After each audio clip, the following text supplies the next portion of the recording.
Hi everyone, I'm Raga and I'll be talking about Bangladesh, especially the emerging mobocracy and the kind of changes that we're seeing more recently. So when we look at the climate of Bangladesh today, there's been a lot of political changes, challenges, and protests.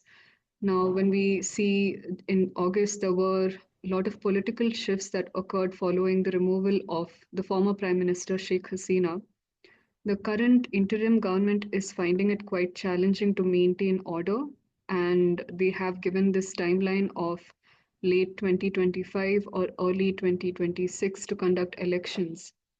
Multiple groups are now protesting for different reasons. We're seeing protests from Hindu communities, which make up about 8% of the population. They've experienced quite a bit of attacks, including vandalism of homes and temples. And despite the current interim government's assurances to protect minorities, tensions remain quite high.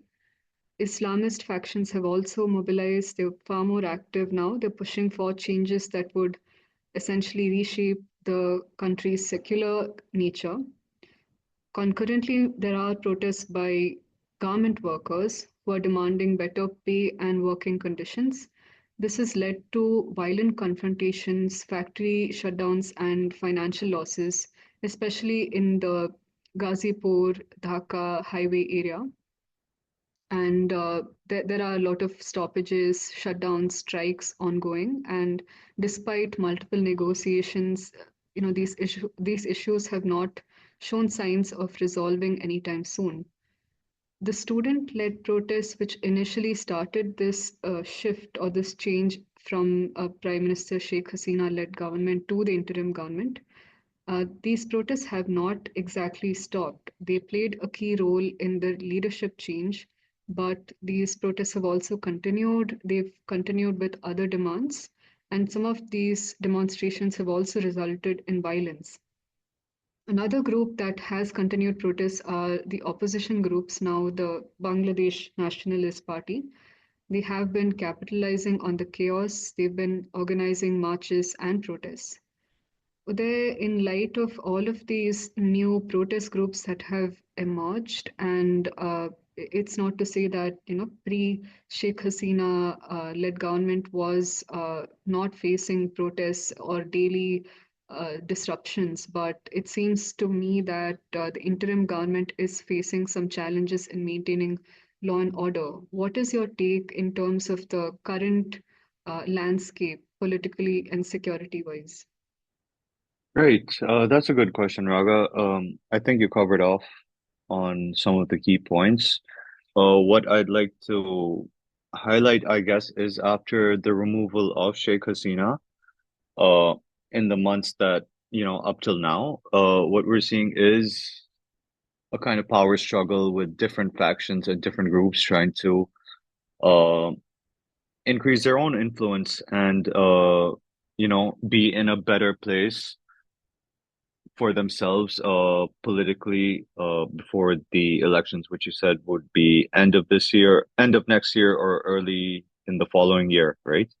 So I think that's where the BNP comes in. They've really been taking advantage of uh, the sentiment towards Sheikh Hasina's party that was prevalent in Bangladesh. So they're taking advantage of that opposition and really trying to position themselves as, a major player. And so are other groups, like some of the Islamic groups like Jamaat-e-Islami, and the other ones.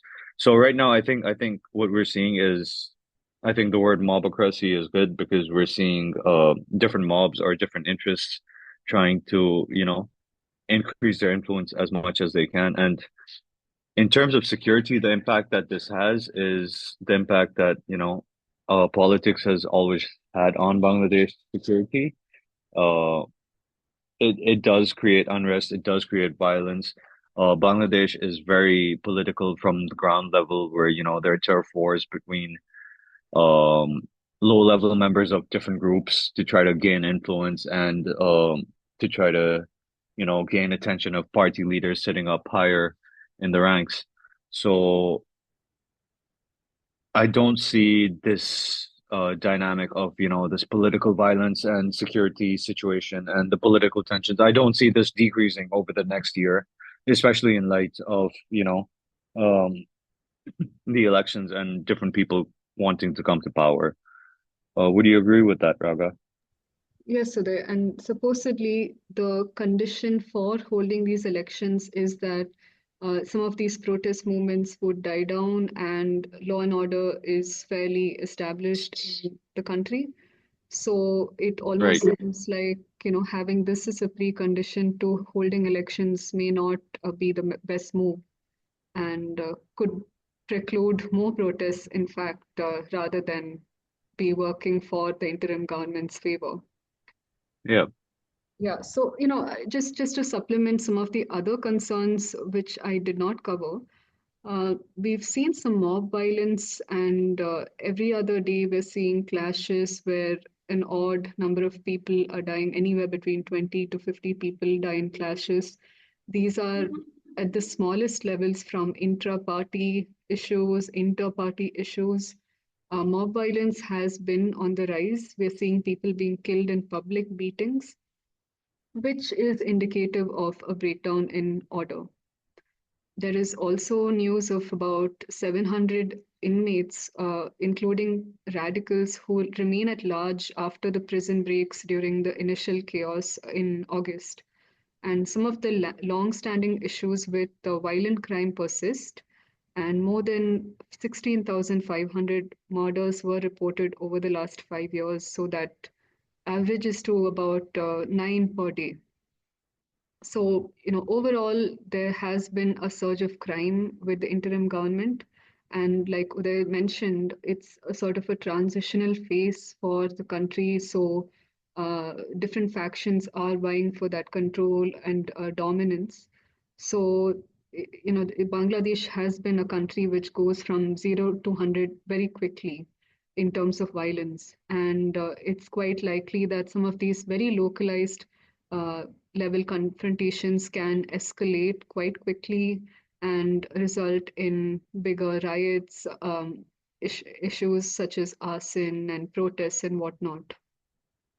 Now, how does this affect multinational operations and businesses? One of the core industries in Bangladesh, which is the backbone of the economy, is arguably the garment industry, and it's facing prolonged disruptions. Some of these multinational companies with a strong foothold in Bangladesh have already been feeling the pinch, and supply chains have been running less smoothly over the last few months, and factory operations have become unstable. So the safety of employees is a pressing issue, especially those who are traveling back and forth. Some of these highways are getting blocked. We're seeing violent clashes as well. And physical assets from the manufacturing facilities to warehouses are at an increased risk of damage or vandalism due to the limited law enforcement response during protests. And probably one of the other issues that I haven't even spoken about yet is the energy issue. It seems that Bangladesh's government and Adani Power is, they're in a tussle, and there have been power blackouts, and that has been affecting industries. And it seems like Adani might pull the plug, and there's a lot of geopolitical power play here. But at the end of the day, it's the people who are suffering, industries who are facing rolling blackouts. So, in light of this, businesses will face disruptions for the foreseeable months. Any inputs from your side, Uday? Yeah, just to close it off, yep, it will be a kind of or disruptive business environment over the next coming months. And overall, with the kind of nexus that the political and security situation have and the impact that they have on each other, and that affects the business environment, I don't see this instability going anytime soon. And I don't think, in the run up to elections that things will get necessarily more smooth. And the operating in Bangladesh, could become more challenging, not only from regulatory and other measures, but also from just travel, journey management, and operational safety. So thanks a lot for that brief, Raga. It was really informative. Thanks. Thanks, Sudhir.